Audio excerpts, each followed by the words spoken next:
Today we're going to cut these two citrines into a matched pair of rose cuts.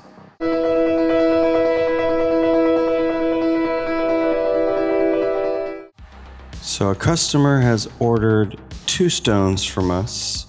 We have sourced the already cut stones in identically matching colors, and now I have to recut them, recalibrate them, and refacet them into a matched pair of rose cuts. So the first step is changing the shape. These are going to become round stones, so I go from a cushion shape to a round, and I'm checking my dimensions as I go because I don't want to go below the target size. So after a little bit of time, I'm able to change them into a round shape. I'm using the pavilion of the stone as the crown this time, and then the crown of the stone will become the flat rose cut bottom. So I've got 2 stones stopped up and loaded into 2 of my hand pieces. I'm going to cut these 2 stones at the exact same time, side by side. So first thing to do is spin the stone. I want to make a perfectly round girdle, and I've got to measure it as I go to make sure that I do not overcut. These have to be cut to a very, very precise size, to 1/10 of a millimeter. So I go around on the coarser lap, and then I switch over to my finer cutting lap, and I'm getting very, very close to my target size.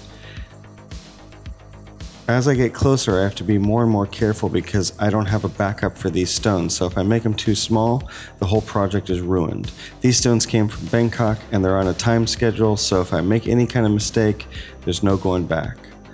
So once I get my stone calibrated, I'm going to quickly spin the cone of the top of the rose cut just to get rid of the old facets and help me see exactly what's there. And then I'm going to go through piece by piece and add my facet design that I want to do. So I double check one more time. 7.82 is the exact target millimeters that I was going to. So these stones are perfectly calibrated. Now it's time to cut the rose cut pattern into the top. So the rose cut is built around an 8-fold pattern. So that's 8 mains, 16 break facets, and then 8 points at the top that make up the point of the rose. So I go through and I cut all 16 breaks one by one to a perfect point. Since I've got a really tall stone, this helps me make everything even. And then I'm going to go back through and I'm going to split them all in half. Here you can see that my 16 break facets are perfectly the same size, and my 8 main facets are perfectly to a point.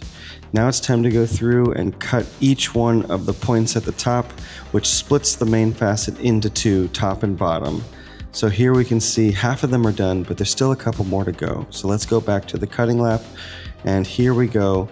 Perfectly finished rose cut, cut but not yet polished. And remember, I have to do 2 of these. And here we go, 2 exactly the same size stones with the exact same pattern. It's time to switch over to polishing. So I put on my tin lead lap and I go through the entire sequence, main facets, break facets, and the second tier of main facets, which make the point on top. One by one, I do the outside ring, I do the inside ring, I do the final polish, and I make sure that everything is beautiful, everything is perfect, all the meet points are immaculate. And I've got to be careful because citrine can be hard to polish. It's really easy to get scratches. It's really easy for a little cat hair scratch to appear just as you finish the facet, and you don't want to make any facet too big. So you've really got to know your laps, you've really got to know your abrasives, and you've really got to know exactly how much time and pressure to put in. Now I've got a couple of tricks under my sleeve, like the little squeak that I learned from Ken Harrington to get out any polishing imperfections, and I put this to the test on this citrine, and it works really, really well for those stubborn facets where the scratches just don't seem to want to come out. So I'm able to go through the entire pattern and get everything polished, everything perfectly met. It's done. Now I've got to go through and do my oversized girdle. So I put on my brand new wood lap. This is mahogany, and I'm going to spin my girdle, and I'm going to polish the lap on the wood with diamond powder and get the whole thing looking shiny and transparent. I've got 2 stones to do, so I do them back to back in order to save time. And then once I get the girdle done, it's time to deal with the height of the stone. you'll notice how thick the girdle is. It's huge right now, and that's totally fine. I was more worried about getting the stone perfectly calibrated, so now it's time to flip over the stone, and I'm going to cut down from the bottom and make the stone to the depth I want. So I flipped over the stones with wax, and now I'm going to cut the bottom of the stone shallower until my girdle is just 1 millimeter or 2 thick. These rose cuts can't be too tall, so I just cut and measure, cut and measure. I have to look a lot so I don't make them too thin. And eventually they need to be the exact same thickness so that both stones are the exact same height. These are for a very special customer for a very special project, and I don't want to mess these up. So once I get the bottom of the stone done, I go back around and I give a little bezel to the bottom of the stone. This will prevent chipping and just make a softer edge for the jeweler to set. Once I've spun my stone around and given the final polish to the bezel, it's time to actually do the base of the stone. So I'm going to try and do this on the wood lap and see if I can get a good polish quickly.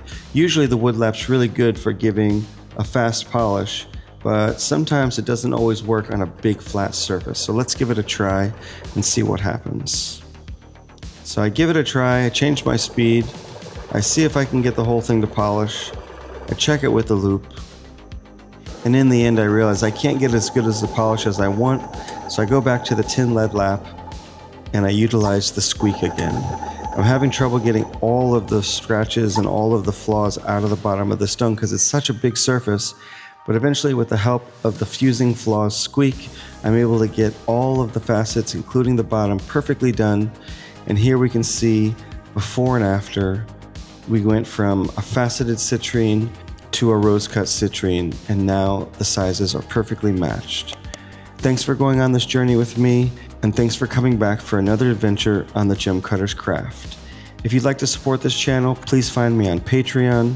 You can subscribe for as little as $3 a month, which really helps the channel and also gives you access to our bi-monthly Gem Cutter's Craft podcast. I hope to see you there.